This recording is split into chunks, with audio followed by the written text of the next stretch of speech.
mais um belo teatro no Castelo dos Duques e muitas confissões.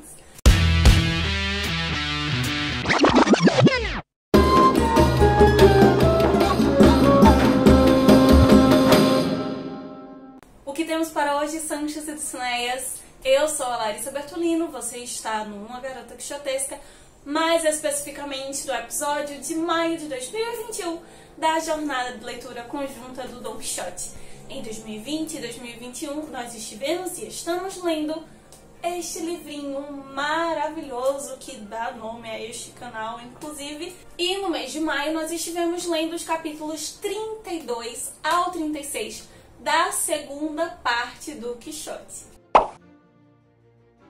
O Sancho e o Quixote seguem ali no Castelo dos Duques, estes dois personagens que são fundamentais para tudo que é produzido e reverberado na segunda parte. Novos personagens apareceram neste mês e com eles novas problemáticas ou novas formas de tratar velhas problemáticas que vão abalar novamente a relação entre o Sancho e o Quixote. No capítulo 32, nós temos mais uma vez o Quixote defendendo a cavalaria andante. Só que dessa vez é um belo diálogo ali com esse novo padre que surge, o padre da paróquia ali ao qual os duques pertenciam. Muito bonita a forma como ele vai fazer isso e se destacará das outras vezes que o Quixote vem defender a honestidade dos cavaleiros andantes, o seu serviço prestado, utilizando grandes nomes como Amadis de Gaula, inclusive, né, ficcionais, para valorizar este emprego. No entanto, dessa vez o Quixote vai elaborar um discurso mais universal, estendendo estes valores não só à cavalaria andante, mas a bons exemplares da humanidade. Que, independentemente da sua profissão, todos que tivessem a possibilidade de defender os mais desvalidos, especialmente mulheres e crianças, deveriam fazê-lo. De certa forma, ele acaba ali defendendo um pouco parte do que é concebido como quixotismo. É ainda no capítulo 32 que o Duque vai mais enfaticamente ali prometer a tão sonhada ilha para o Sancho e dar todas essas afirmações esdrúxulas, tanto pelo nosso protagonista quanto pelos duques. O padre vai firmar o pé no castelo e dizer que só sai quando aqueles dois loucos também se retirarem daí. Essa atitude é algumas das coisas que o padre fez nestes capítulos, né, não somente no 32, vai acabar reforçando uma ideia que eu já tinha percebido ao longo, obviamente, de todo o livro. Nesse mês eu acabei pensando um pouquinho mais sobre isso. É como o Cervantes vai acabar criticando esse posicionamento muito mais político da Inquisição, da Igreja Católica como um todo, do que necessariamente devido aos valores religiosos. Lembramos que o Cervantes participou da Batalha de Lepanto, né, de vários momentos ali já da Idade Moderna, onde a Igreja Católica continuava incentivando os reis católicos a dominar, expandir o seu reino, o seu poder, porque isso também significava poder e terras e dinheiro e influência para a igreja. Temos uma bomba no capítulo 33, o Sancho vai confessar ali para as donzelas da duquesa que nunca viu a Dulcinea, né, que para ele a Dulcinea de fato não existe. Só que a duquesa, para brincar mais uma vez, né, e trazer luz e alegria para a sua vida tão entediante, vai acabar criticando o Sancho, defendendo o Quixote, e de fato o Sancho vai ser o mais atacado em toda essa estadia ali na casa dos duques. É certo que durante todo o livro o Sancho ele acaba recebendo muito mais lapadas das situações, das aventuras do que o próprio Quixote, mas ali no castelo nós começamos a perceber alguns outros pontos, inclusive de críticas que se fazem ao Sancho. Eu vou conversar um pouquinho disso lá quando a gente mencionar o último capítulo desse mês. O que eu queria destacar nesse capítulo não é nem a posição da duquesa, nem o que o Sancho está falando em si, mas a existência através da palavra, né? O caráter metaficcional, metalinguístico dentro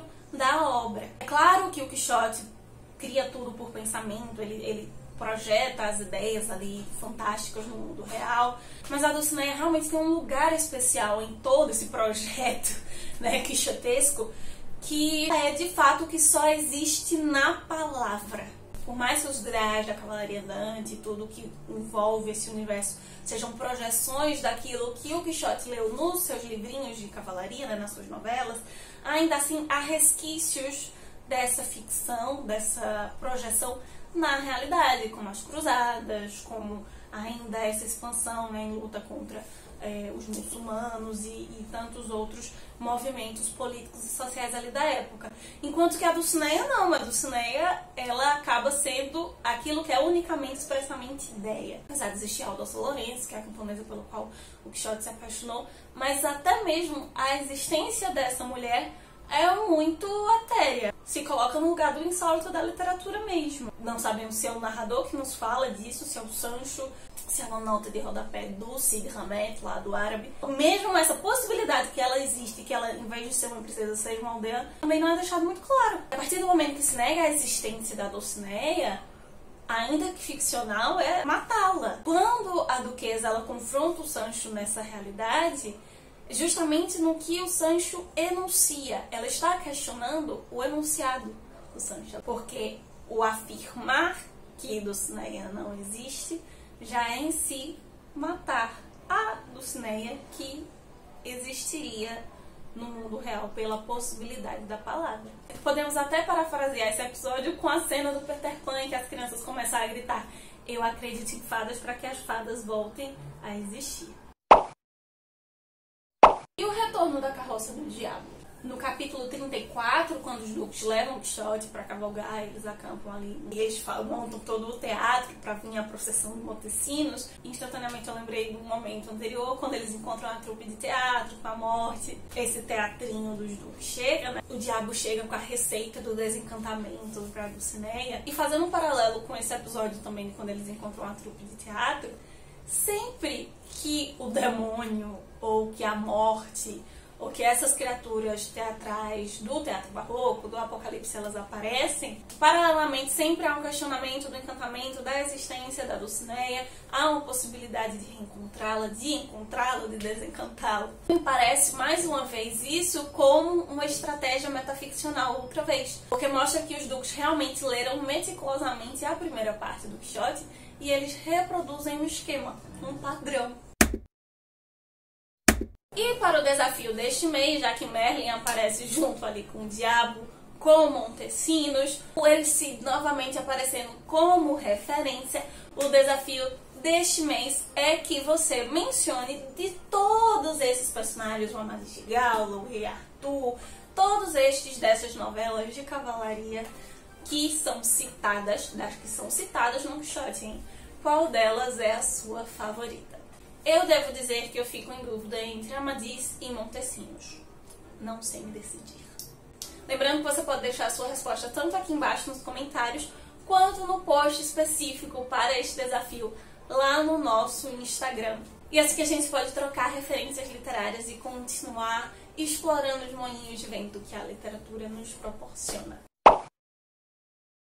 No capítulo 35, quando nós vamos saber um pouco mais sobre essa carroça, sobre o Merlin, sobre o Montesinos, que a receita do desencantamento finalmente é revelada, né? O Sancho, especificamente o Sancho, tem que dar 3.300 chibatadas em si mesmo, né? Flagelos, aplicar os flagelos em si para que a Dulcinea seja desencantada. É o momento perfeito que o Duque ali usa de estratégia, né? Para dizer que o Sancho assim poderá provar se ele é capaz de governar uma ilha, se ele tem compromisso, se ele tem responsabilidade. O Sancho aceita, né, colocando ali as suas condições, não pode haver testemunhas, vai ser quando ele quiser, no lugar que ele quiser. Eu novamente vou trazer uma reflexão séria para algo que os duques estão colocando como brincadeira. Por mais que estejam ali querendo pregar uma peça no Sancho, é interessante esse posicionamento do Sancho, né? O Sancho entra em todo o jogo deles, ele acredita no que o Quixote fala, ele aceita cegamente, mas ainda assim ele estabelece ali regras. Ele não vai totalmente nos dogmas. Mas que ainda seja um período muito conservador e não tão radical quanto hoje. Mas lembremos que no século XVII a reforma está com tudo, né? Uma das grandes instituições que vão permear todo o livro do Quixote é a Inquisição, é a Contra-Reforma. Esse comportamento do Sancho, ele é muito propício nesse período, que é o momento em que você tem grupos ou pessoas isoladamente que buscam a verdade, que estão buscando ali o que é correto, não o que é conveniente, mas também vários outros grupos, e aí tanto dentro da reforma quanto fora, do lado católico ou de outras religiões, que vão adaptando os dogmas de acordo com o que lhe convém, que é o que o Sancho está fazendo. Ok, tenho que libertar a dona Dulcinea, sou o servo, preciso acatar. Ok, mas vai ser do jeito que eu quiser, na forma como eu quiser. Diferente do Quixote, ele não crê 100%. E nem o Quixote crê 100%, porque o Quixote também adapta de acordo com o que convém. Não à toa, muitas das obras que vão seguir algo que o Peter Gay chama, por exemplo, como a heresia como princípio, vão seguir uma tradição cervantina. Não só cervantina, mas como o próprio Unamuno na Espanha, por exemplo, no século XX, na Idade de Prata da Espanha, vai dizer: eu não sou cervantista, eu sou quixotista. Eu sigo a literatura de Quixote. E como consequência disso, você vai ter uma matraca no capítulo 36, porque o Sancho ele não vai perder uma oportunidade de dizer que quem deveria estar fazendo aquilo era o Quixote, né? Que se o Quixote quer a dona Dulcinea livre, ele deveria estar se flagelando, não o Sancho, que não tem nada a ver. Essa fidelidade do Sancho, né? Por mais que ele enrole, que ele engane, ele continua ali. Ele reclama, ele tenta enrolar, mas ele tá ainda obedecendo e fazendo a parte dele no final das contas. Eu obedeço, mas eu não vou deixar de me colocar aqui, né? O ponto de individualidade, como nós já mencionamos outras vezes, faz parte desse sistema barroco, dos servos do teatro barroco, por exemplo, como Sempronio na Celestina. Eles enganam, eles mentem, eles falam que eles querem na cara do senhor, mas eles obedecem, né, em alguns pontos, né? Eu faço, mas eu faço reclamando, eu tenho o direito de me impor aqui, de colocar o meu pensamento, pelo menos, né? Já que eu sou obrigada a fazer isso, pelo menos eu posso dizer claramente que eu não concordo. Que é algo revolucionário para aquele momento, onde os status da Idade Média eles estão se quebrando, surge a burguesia, uma nova forma de ver o mundo e de estabelecer as relações intersociais. Agora vamos fechar a reflexão sobre o Sancho, que está aberta desde o início do vídeo, quando ele pede para a duquesa escrever uma carta para Teresa em nome dele. E a duquesa vai aconselhá-lo ali sobre a sua ganância. É uma das citações diretas, né, em que Cervantes deixa claro ali que o Sancho é ganancioso, que o Sancho é egoísta, que o Sancho pensa mais nele, na barriga, no estômago dele do que no dos outros. São frases que vão ser reproduzidas pela própria crítica do Quixote, do Cervantes, né, ao longo dos anos. E com o risco de chover no molhado, eu novamente coloco um posicionamento que eu já expressei aqui. Sim, eles não são heróis, os dois são anti-heróis, né? A gente já falou muitas vezes como o Sancho e o Quixote, eles acabam sendo uma coisa só, eles são complementos, eles por vezes se passam como um só personagem. Querendo até passar um pano, né, justificar as atitudes do Sancho com o fato dele ser pobre, da situação que ele viveu, do querer um mínimo de segurança e tudo mais.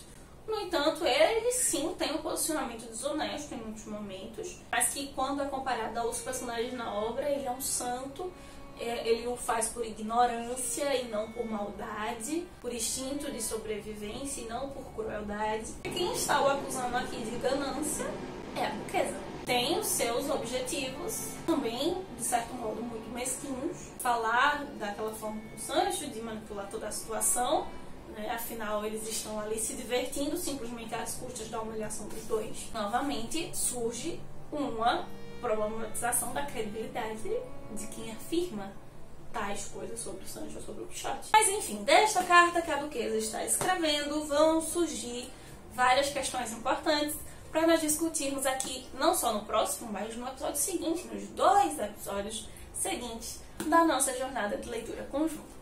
Então é isso, meus queridos cavaleiros andantes. Muito obrigada por nos acompanhar até aqui. Não esqueça de curtir esse vídeo, de deixar a sua resposta do desafio, tanto aqui quanto lá no Instagram. A propósito, não deixe de nos seguir se você ainda não nos segue, para estar ali recebendo sempre sugestões, boas indicações de livro no decorrer da semana. Nos encontramos aqui na próxima semana às 19 horas para começarmos um novo mês, novos ciclos de leituras, de sugestões de livrinhos para você, e possamos continuar saindo da biblioteca e vendo muito além dos moinhos de vento. Bate. A jornada de leitura conjunta é um formato para te estimular a ler grandes livros, clássicos, obras desejadas e que às vezes você tem dificuldade de concluir por causa da sua extensão.